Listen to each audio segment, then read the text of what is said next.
Oi, meu nome é Márcia Gemili e eu sou a administradora do site Arqueologia Egípcia. E nesse vídeo eu falarei sobre o busto da rainha Nefertiti e comentarei se de fato ele seria falso.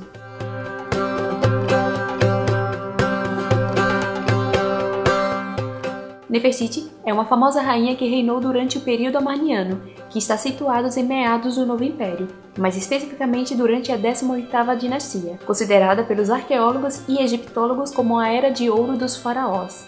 Era de Ouro dos Faraós não tem a ver somente com as riquezas desse período, mas também porque esta época é a mais documentada da história egípcia. É tanto que é a mais favorita para ser estudada.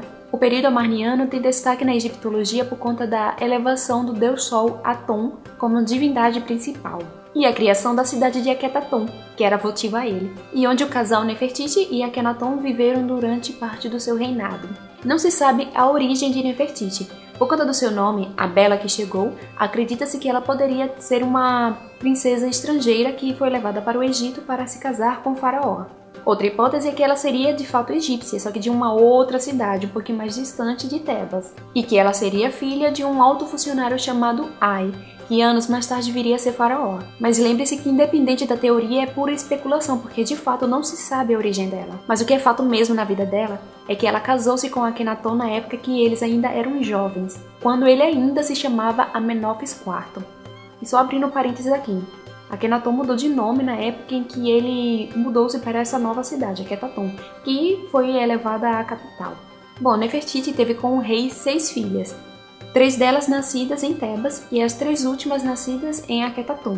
Por acaso é a sua terceira filha que virá se tornar a esposa do faraó Tutankhamon. Por conta dos registros iconográficos, nós temos uma certa noção da importância religiosa e política da Nefertiti, já que por vezes ela aparece do mesmo tamanho que o seu esposo e participando como autora de algumas celebrações religiosas.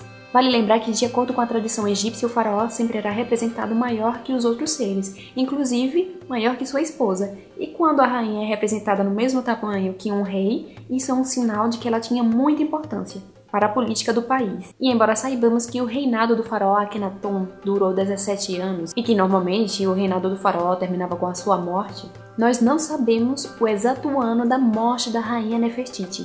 Por muitos anos se acreditou que ela tinha falecido durante o 14º ano do seu marido. Porém, algumas pesquisas mais recentes apontam que ela ainda estaria viva durante o 16º ano. Então, esta é uma questão em aberto. Se você ficou curioso acerca da vida da rainha Nefertiti e do seu esposo, eu gravei um vídeo sobre o assunto. O link estará no card ou aqui na descrição. Como eu falei há pouco, ela foi retratada em várias imagens, sendo tanto retratos parietais como estátuas. Bom, a arte do período amarniano é um tanto excêntrica se comparada com o resto da história egípcia por 2 motivos bem díspares, onde por um lado ela é caracterizada com traços muito exagerados, como crânios alongados, braços longos, barriga proeminente, coxas grossas, e do outro, representações anatômicas mais realistas, como as peças encontradas no ateliê de um homem chamado Thutmose. E dentre essas peças, foi encontrado o objeto arqueológico considerado como um dos mais belos encontrados no Egito, um busto representando justamente a rainha Nefertiti.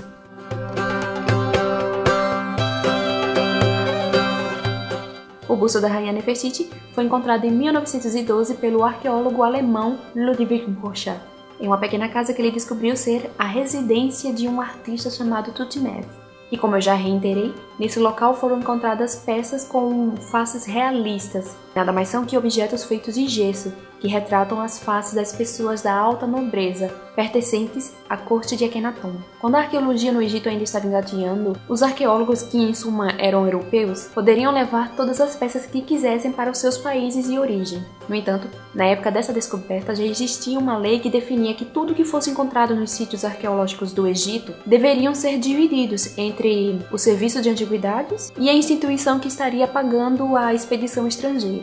E a partilha era feita da seguinte forma: ia um instrutor do serviço de antiguidades olhar o que foi encontrado e ele escolheria as peças mais bonitas, o que claro hoje é totalmente errado.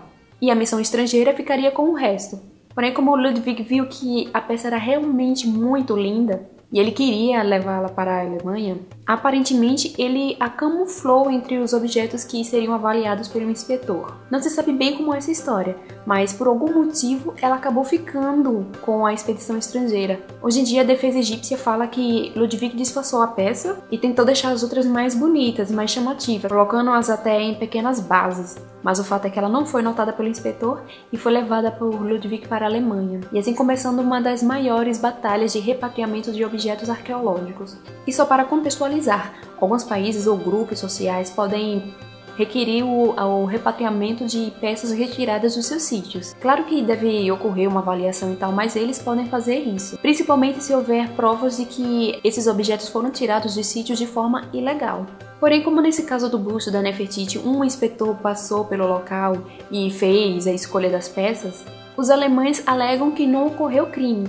Porém, o próprio posicionamento do Ludwig leva a crer que ele fez tudo de uma forma proposital. É tanto que ele manteve a peça escondida até 1924. E dada essa circunstância, o governo egípcio tem pedido a repatriação dessa peça constantemente. E todas as vezes o pedido foi negado sem nenhum diálogo. E o artefato permanece lá na Alemanha até hoje. O busto da rainha Nefertiti é um artefato arqueológico extremamente chamativo e muito importante para a história do Egito. Afinal, ele representa uma das mulheres mais poderosas da antiguidade. E como tudo que chama atenção e faz sucesso, algumas pessoas têm associado a ele algumas teorias conspiratórias. E uma delas é a possibilidade desse objeto ser falso.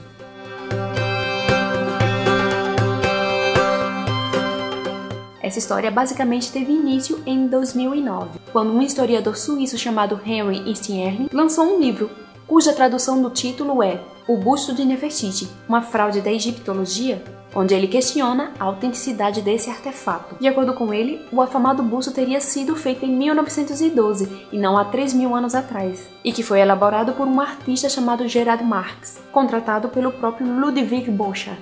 A ideia do arqueólogo com isso era testar os antigos pigmentos utilizados pelos egípcios do faraônico. Daí utilizá-lo como um objeto verdadeiro, de acordo com o historiador, teria partido de um equívoco, surgido quando um príncipe alemão chamado John Georg acreditou que o busto seria realmente antigo. Daí o Ludwig teria ficado extremamente envergonhado e resolveu não contar a verdade. O que é meio louco, né? Já que se um outro pesquisador o desmentisse mais tarde, a carreira dele teria um fim súbito. E no livro, Stierling dá algumas provas do porquê o busto é falso. Uma delas seria a própria aparência do objeto. Ele aponta a falta de um dos olhos como uma evidência, já que a ausência dele seria considerado desrespeitoso na antiguidade. Ele também aponta os cortes nos ombros da peça, que é em estilo vertical, algo que ele acredita ter surgido somente no século XIX na França.